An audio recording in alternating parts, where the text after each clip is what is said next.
கேரள அரசு தொடர்ந்த வழக்கில் உச்சநீதிமன்றம் இடைக்கால தடை உத்தரவு ஒன்றை பிறப்பித்துள்ளது.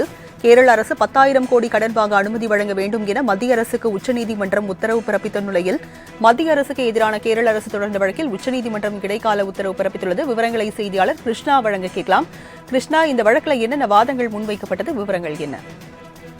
வணக்கம். மத்திய அரசுக்கு எதிராக கேரள அரசு தொடர்ந்த வழக்கில் நிதி பிரச்சனைகளுக்கு இடைக்கால நிவாரணம் கோரி கேரள அரசு வழக்கு தொடர்ந்திருந்தது. இதில் மத்திய அரசு தனது கடன் வாங்கும் அதிகாரத்தில் தலையிடுவதாக கூறி மத்திய அரசுக்கு எதிராக கேரளா தொடர்ந்த வழக்கில் இடைக்கால நிவாரணம் கோரிய கேரள அரசின் மனு மீதான உத்தரவை உச்சநீதிமன்றம் கடந்த விசாரணைகள் அனைத்துமே நடைபெற்று முடிந்து கடந்த வெள்ளிக்கிழமை தீர்ப்பை தெரிவிக்காமல் சொல்லியிருக்கின்றது. நீதிபதிகள் சூரியகாந்த் மற்றும் நீதிபதி கே.பி. விஸ்வநாத் ஆகியோர் அடங்கிய அமர்வில் இந்த வழக்கின் விசாரணையானது நடைபெற்று இருதரப்பு வாதங்களும் நிறைவடைந்து வழக்கின் தீர்ப்பை தள்ளி வைக்கப்பட்டிருந்தது. மேலும் இடைக்கால நிவாரணம் குறித்த உத்தரவையும் தெரிவிப்பதாக அறிவிக்கப்பட்டிருந்தது. இந்த நிலையில்தான் இந்த வழக்கில் இன்றைய தினம் தீர்ப்பானது வழங்கியிருக்கிறது.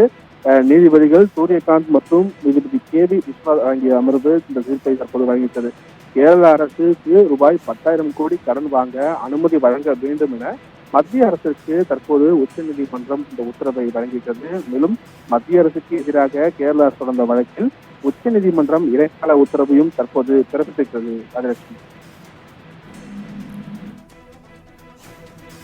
மத்திய அரசுக்கு எதிராக கேரள அரசு தொடர்ந்த வழக்கில் உச்சநீதிமன்றம் இடைக்கால உத்தரவு பிறப்பித்துள்ளது. விவரங்களை வழங்கியதற்கு நன்றி கிருஷ்ணா.